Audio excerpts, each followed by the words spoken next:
AIADMK functionaries and ministers carry out whirlwind campaign in Srirangam constituency to garner support for the AIADMK candidate.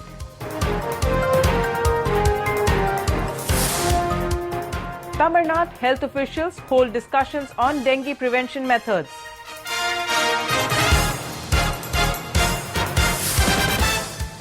The much anticipated 2016 T20 World Cup to be held in India.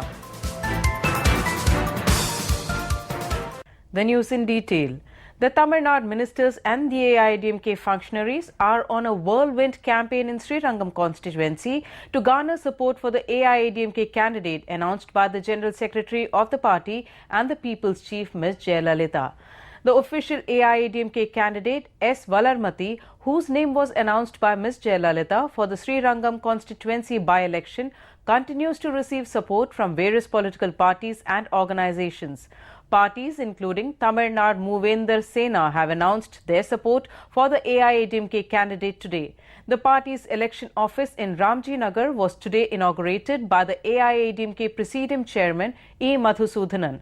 He was accompanied by Ministers Natham R. Vishwanathan and K. C. Veeramani. Natham R. Vishwanathan declared open the party's election offices in 15 places across the constituency in the presence of Ministers R. Vaidilingam, P. Palaniyappan, Edappadi K. Palanisamy, Sellur K. Raju, Mukkur N. Subramanian and the government's Chief Whip R. Manoharan.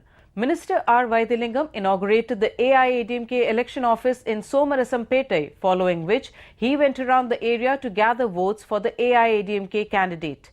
The government Chief Whip R. Manoharan and R. P. Marudai Raja MP also gathered support for the AIADMK.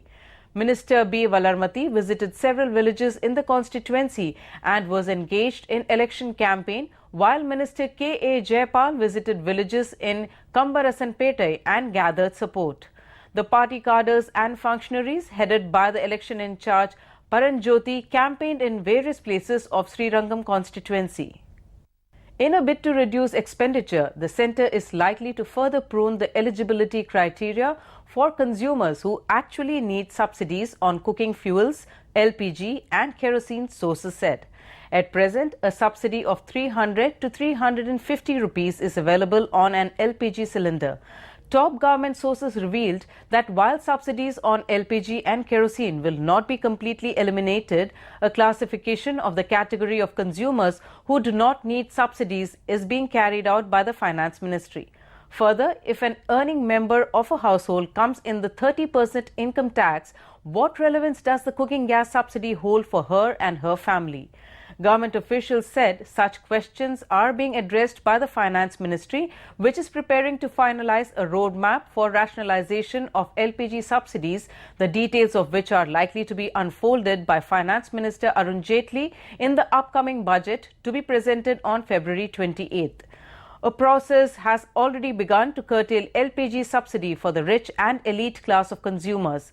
Similarly, for the rest, a classification of the category of consumers who need subsidies is being done, a senior government official said. The first phase of subsidy reform has already begun and the government has initiated direct transfers of LPG subsidy into the accounts of beneficiaries. The Army, Navy and Air Force returned to their camps today, 3 days after the Republic Day parade. President Pranab Mukherjee, Prime Minister Narendra Modi, Army, Navy and Air Force Chief attended the function. The musical extravaganza at Vijay Chowk by the military was the culmination of 4-day Republic Day celebration. Military bands, pipes and drums bands, buglers and trumpeters from various regiments of Army participated in beating the retreat ceremony.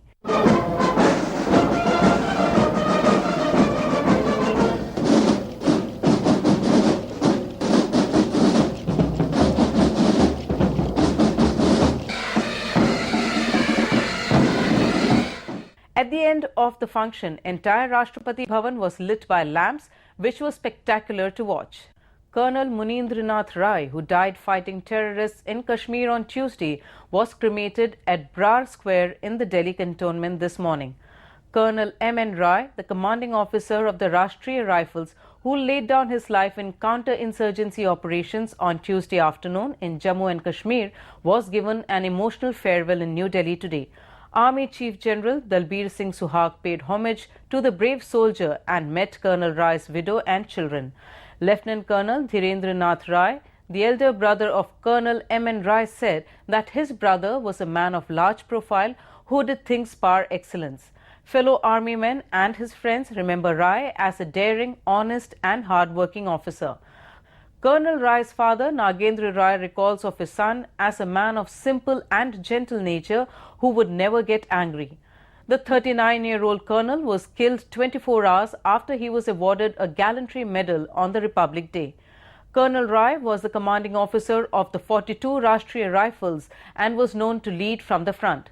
On Tuesday morning, he received intelligence inputs that terrorists were hiding in a house at a village in Tral, and he rushed there with a quick reaction team of 8 to 12 men. Army sources said that when Colonel Rai's team reached the house and cordoned it off, its residents requested them not to carry out a full-scale operation, as that would entail sequestering the entire village. As the colonel was engaging with the residents, two terrorists rushed out, firing blindly.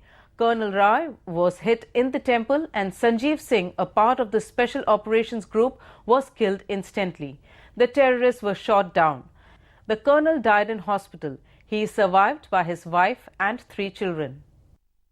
The health officials today held a discussion meeting regarding the measures being taken to prevent dengue fever, even as the fever has been brought under complete control following the ceaseless efforts taken by the Tamil Nadu government. Precautionary measures to prevent dengue fever across the state, especially in the southern regions like Thoothukudi, Tirunelveli and Kanyakumari. Following this, dengue fever has been completely brought under control in these areas.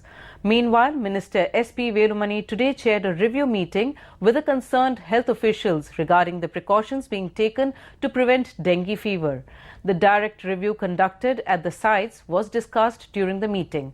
Health Secretary Dr. J. Radhakrishnan, in the sidelines of a blood donation camp in Chennai, said that dengue fever has been brought under complete control. However, precautionary measures are still on.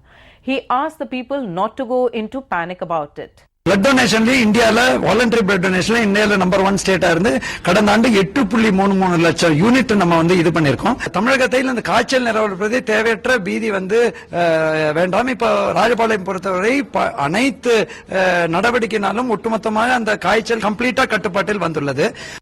An ISIS fighter has threatened to behead Barack Obama in the White House and transform America into a Muslim province before murdering a Kurdish soldier in a gruesome propaganda video.